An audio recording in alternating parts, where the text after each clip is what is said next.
Hey grade 7s, welcome to another math video. So this one we're going to learn about another kind of central tendency. This is called finding the mean, or sometimes it's called finding the mean average.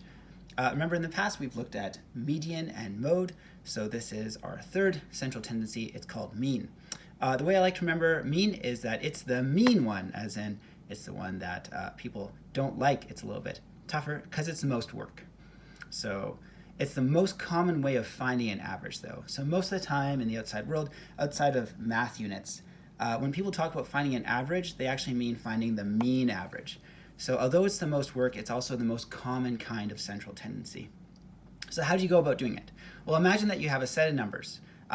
First thing you do is you add up all the numbers that are in that set. So you just add them all together, and then you take what you just added together, and then you divide it by how many numbers there are. And the answer to this is often with a decimal. Not always, of course, sometimes it divides in evenly, but often there is a decimal answer. So for example, let's say that you're given the following set of numbers. So you're asked to find the mean average of 5, 1, 3, 2, 2, and 2. Well, the first thing that you're going to do is, like we said, you add them all together. So 5 plus 1 plus 3 plus 2 plus 2 plus 2. And that gives you an answer of 15. You then divide by how many numbers there are. So how many numbers were there? 1, 2, 3, 4, 5, 6. So I take that 15, I divide by 6 because there were 6 numbers. 15 divided by 6 equals 2.5. So my mean average is 2.5. If you want to think of it as being the mean way of doing it, you can imagine maybe like a school bully, and he gathers together all the numbers, he crunches them together, and he punches them down, divides them by how many there are, and that makes it into what it is. So this is the mean one. Let's give some of these a try here. So in these example questions, we have to find all three kinds of central tendency. We have to find the mean, the median, and the mode. So mean is the one that we just looked at. We add them all up and divide by how many there are. Mode, remember, is the most common. Mode, most common. And median is middle. So let's get this thing done. Let's find the median first. It's the first question on there. To find the median, we'll have to put them into order and then find out which number is in the middle. So it looks like my lowest number here is 4, so I'm going to write that one first. I then see that I've got a pair of 5s, so I'll go 5 and 5. It's followed by a 6 and a 7, 6, 7. And then I see we got a pair of 8s, 8 and 8. And that leaves me just with 9. So there are 1, 2, 3, 4, 5, 6, 7, 8 numbers. So I gotta find the one that is right in the middle. So let's go over here. 1, 2, 3, 4. So right over there. So the median in this case would be 6.5 because it's right between the 6 and the 7. So 6.5 would be our median in this case. And again, median means middle. So I just find my middle spot between them. My mode for this one is going to be whichever one is the most common. So I've got 2 5s, I've got 2 8s. They are both equally the most common, so I have 2 modes. I have 5 and I have 8 as my modes for these ones. So next up, we're going to add these things together here. So let's add these numbers up. So I could add these ones, I could add these ones. They're the same numbers, so it doesn't really matter. I could think of just putting plus signs in between all these things.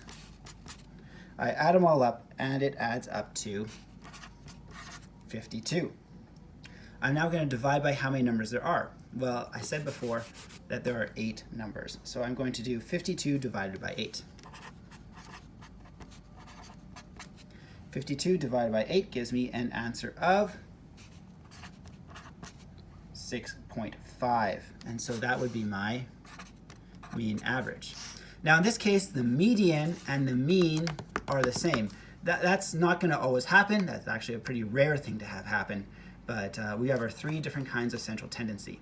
The median is the middle, The mode is the most common, and the mean is the one where you add them all up and divide by how many there are. It's really, when people talk about an average, this is the one they're usually talking about. Here's another example. So we want to find the mean, median, mode. This time we have a couple of numbers that have decimals, but nothing really changes. To find the median, I need to put these things into order first. So it looks like my smallest number is 9.9. My next smallest number is 11.4. My next smallest number is 12.5. My next smallest is 13.7. And my last one here is 14.2. There are 1, 2, 3, 4, 5 numbers, so that means that there's one right in the middle, and that is 12.5. So that one will be my median. No number repeats itself, so that means there is no mode. None. Because nothing is more common than any other ones, they all just appear just one time, there is no mode. There's nothing there that is repeated. And then from the mean, once again, we'll have to imagine that we add these things up together. So you can imagine that you add together 9.9 plus 11.4 plus 12.5 plus 13.7 plus 14.2. And when you add them all up, it adds up to 61.7. We're going to take that 61.7, we're going to divide by how many numbers there are. There's 1, 2, 3, 4, 5 numbers. So I do 61.7 divided by 5, and that gives me an answer of 12.34. So my mean average in this case is 12.34. So mean averages aren't actually that bad. All you have to do is add up all the numbers in the set and divide by how many numbers there were in the set, and that gives you the answer. I'm going to do one other kind of question here, one that you'll be seeing in the textbook questions later on. So it's sort of like a two-part one.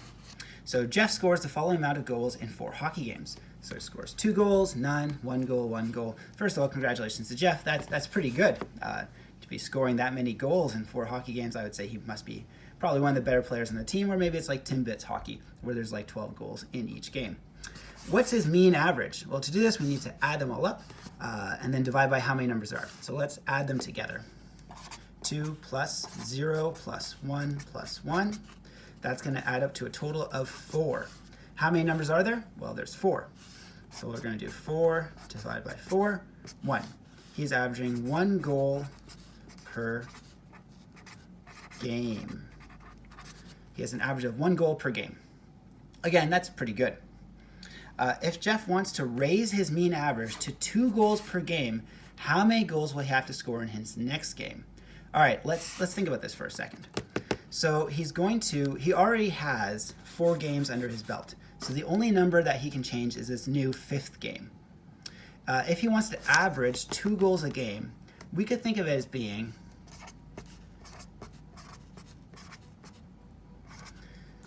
if he played 5 games and you got 2 goals in every single one of them, clearly that would be an average of 2 goals per game, right?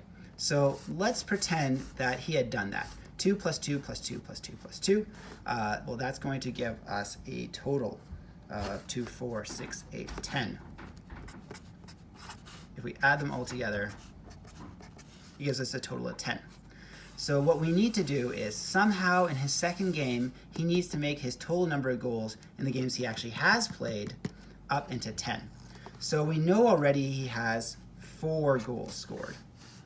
He needs to score some amount of goals in his next game, and the total needs to now add up to 10. Because if he got 10 goals over 5 games, that would be what would give him an average of 2 goals per game. We know he has 4 already. How many goals does he have to score in his next game to get his average up to 2 goals per game? Well, 4 plus something makes 10. It's 6. So 4 plus 6 would make 10. So that's basically how many goals he'll have to score in the next game. The reason I know this to be true is if I take 10, I divide it by 5, because it would be 5 games now, it would come back as him having 2 goals per game. So he would have to get 6 goals in his next game in order for him to raise his average to 2 goals per game.